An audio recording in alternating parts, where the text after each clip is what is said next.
આજે હું તમને શીખડાવું છું ચોકલેટ કેવી રીતે મેલ્ટ કરવી. આપણે ઘરે ચોકલેટ બનાવીએ ને એ ચોકલેટ મેં છે ને ડાર્ક ચોકલેટ લીધી છે, રો ચોકલેટ. એ તમને સ્લેબ્સ માર્કેટમાં મળી જાય. એના મેં આવી રીતે પીસીસ કર્યા છે. આ ચોકલેટના પીસીસ છે. ડાર્ક ચોકલેટ લીધેલી છે. તમે મિલ્ક ચોકલેટ બી લઈ શકો, વ્હાઇટ ચોકલેટ બી લઈ શકો, જે તમારો ટેસ્ટ હોય. બીજું મેં શું કર્યું છે, તપેલીમાં ગરમ પાણી મૂક્યું છે. હવે આ હું આની ઉપર મૂકીશ. આને આપણે આની ઉપર મૂકવાનું. અહીંયા ગેસ ફાસ્ટ કરું છું અને આપણે આ ચોકલેટને આવી રીતે મેલ્ટ કરી દેવાનું.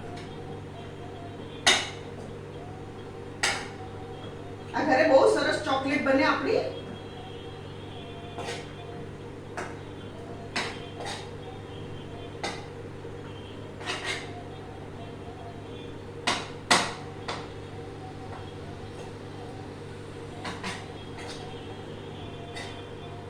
આને ડબલ બોઇલરમાં જ કરાય, ડાયરેક્ટ હીટમાં ન કરાય.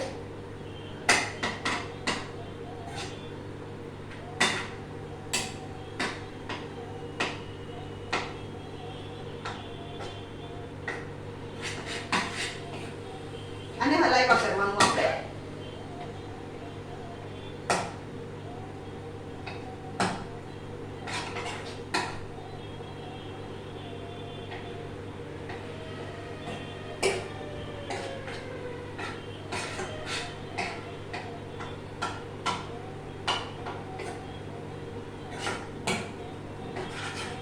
અને બહુ વાર ન લાગે.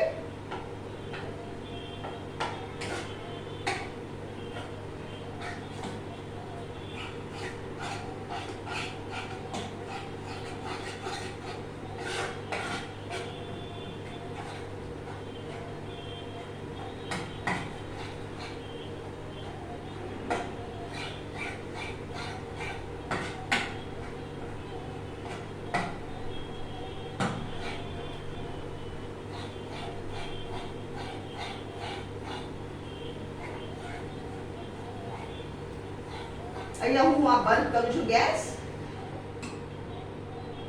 ફ્રેન્ડ્સ, આ છે આપણી મેલ્ટેડ ચોકલેટ. હવે આને તમારે શું કરવાનું, આમ એક સરખું હલાવ્યા કરવાનું અને રૂમ ટેમ્પરેચર પર થઈ જાય ને એટલે એને આપણે ચોકલેટની ટ્રેમાં મૂકી દેવાની. અને અગર તમે આલમંડને રોસ્ટ કરીને રાખો તો રોસ્ટેડ આલમંડ ચોકલેટ થઈ જાય. અને આલમંડને રોસ્ટ કરી અને કિસમિસને આલમંડ નાખો તો ફ્રૂટ એન્ડ નટ ચોકલેટ થઈ જાય. આ ચોકલેટ બધી રીતે તમે આ ચોકલેટમાં બનાવી શકો. અગર તમને આજની મારી વિડીયો પસંદ આવે તો પ્લીઝ શેર કરો, લાઈક કરો.